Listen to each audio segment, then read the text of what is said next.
Just before he left office, there were reports about people that were being killed and dumped at River Yala.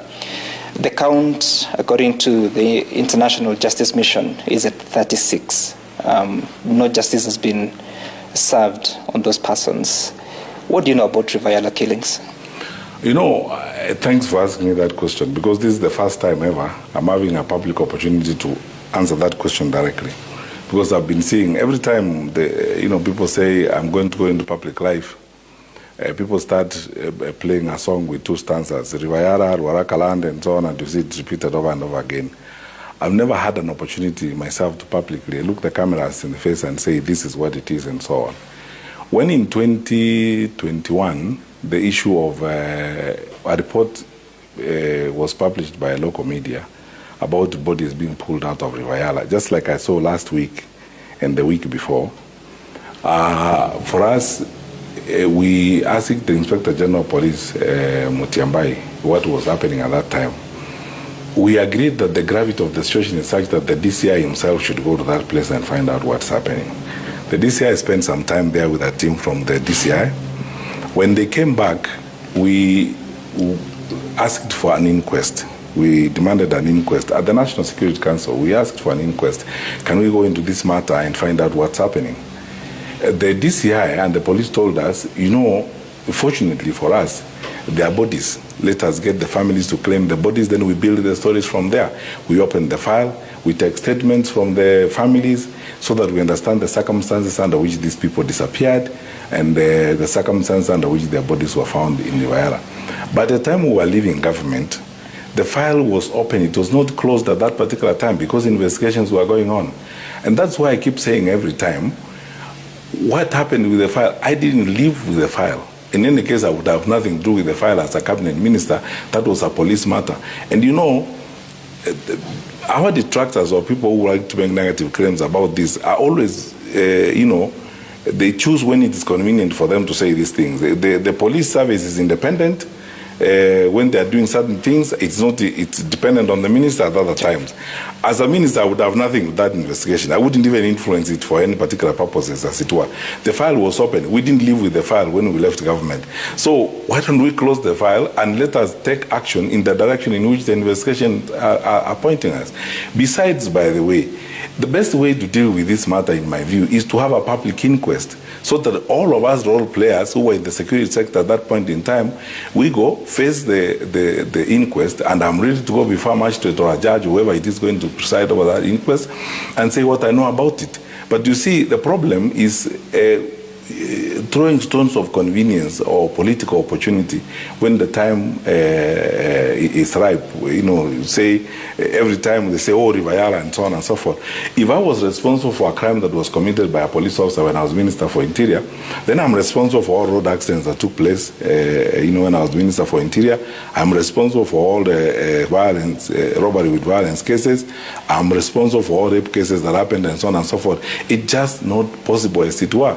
And even as we are seated here, there could be crimes that are being committed somewhere. Mm-hmm. We are not saying the minister is in charge. When the bodies were traced out there last week, I didn't hear anybody saying Kipchumba Murkomen is dumping bodies at River Yala and so on. So the question is, why can't action be taken? Okay. Now, Chris Musando was the ICT director at IBC in the lead up to 2017 election. He was killed and his body found late July. What do you know about that? The incident was reported, and I know it the way you know it, that an official of IBC was killed. And the investigations were going on. We've asked questions several times about the matter. And every time the issue comes up, I keep saying, why don't we have a public inquest on this matter? I don't think that file was closed. The file is available, or it must be somewhere in the DCI. Why can't information be put? If anybody has information of any kind implicating anybody, what stops them from putting the information out? What stops them from taking the information to the law enforcement agencies? Did you pursue that? Because at that time you were acting Minister Security. From September that year, you became Substantive Cabinet Secretary for Security. The DCI kept saying, by the way, there are so many of those murders. There is Musando, there is Jacob Juma, later on the one of 2022 of Kenei, and so on. There are those murders. When DCI tells you the file is open, they're looking for information, Even the president, even if you are president yourself, there's nothing you can do. Because you see, every time you ask, it's like a bring-up system. Every time you ask the DCI, where are you with this matter? They tell you, we're investigating the matter, we are looking for some people, we have these leads, we are doing this, and so on and so forth. There's nothing you can do. You are not the investigating officer, you are the minister. So the question is, you go by what the Inspector General of Police tells you, with what the DCI tells you. And all these files, we've kept asking questions about them. Where are we with this investigation? We are looking for more information on this matter. We have these leads in this particular direction and so on. What would you do? And you know, by the way, you can't jump the gun and go to the press and say, I'm addressing the press today. It's accountability from the public point of view. Yet there has been this hanging issue about your service while at the Ministry of Education about Ruaraka land. What was your role? Again, thank you so much for asking me that, because you see, this is the first time again in my life that have had a public opportunity to talk about this issue. When I analyzed the events of that and the experiences I had and how that particular incident is used to malign my character and my tenure in public service, it's one of those pains that you have to gladly bear for having served in the public. And if you give me time, I'll explain this. Under the law today, the compulsory acquisition of any public land can only be done by the National Land Commission. There is no cabinet secretary, even the cabinet secretary for lands, who can orchestrate public compulsory acquisition of public land. So the process is very simple. The National Land Commission is the one that does due diligence, is the one that confirms everything. The Minister for Education has no land records to ascertain whether or not land belongs to the public or belongs to private individuals. This is the responsibility of the National Land Commission. When the National Land Commission has completed their work, they will ask the responsible ministries to confirm public interest before they proceed to go and make the payments, as it were. What the chairman of the National Land Commission asked the PS, not even me actually, the PS, is to present a document signed by me to confirm public interest in that school. That's a school that receives teachers from TSC. It's a school that receives capitation from government. So that is the public interest we confirmed in the school. The process of acquisition and everything else was a matter of the National Land Commission, as it were.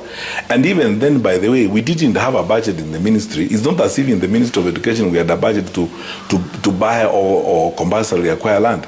For that to happen, the National Land Commission has to communicate with the Treasury and the PS in the Ministry of Education for there to be an agreement for the Treasury to avail resources for that compulsory acquisition.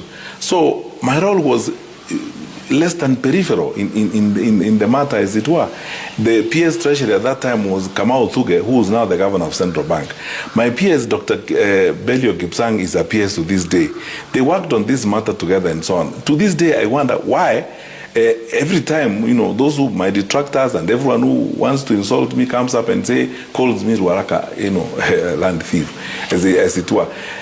Secondly, a competent court, the three-judge bench, made a ruling on this matter about 6 years ago. In that ruling, they clearly explained our role and pointed out clearly the role of the National Land Commission and the fact that we essentially were innocent on the matter because we didn't have capacity and a role to confirm that. Thirdly, the National Land Commission has got capacity, if the payment was done in error under the law, to claim or to get that particular payment that was done that day. Right now, the National Land Commission is seeking to recover about 1.7 or so billion that was paid in respect of city cabanas. I have not heard anybody calling the Minister for Tourism at that particular time city cabanas thief, as it were. And clearly they had no role to play in the matter. Mm-hmm. Besides, the peripheral role or the quote-unquote perfunctory role of the minister in this particular matter is one I played in respect of other conversations in government. When I was being excoriated on this issue, because it has been on the media all the time, I decided to go back on some of the things we did. I was the acting minister for lands when the government compulsorily acquired the building next to the office of the deputy president from an oil company. Because at that time, the National Security Council had a report that a foreign agency was trying to eavesdrop our deputy president then. So a decision was made by the security agencies, the building should be acquired compulsorily so that the deputy president is not exposed.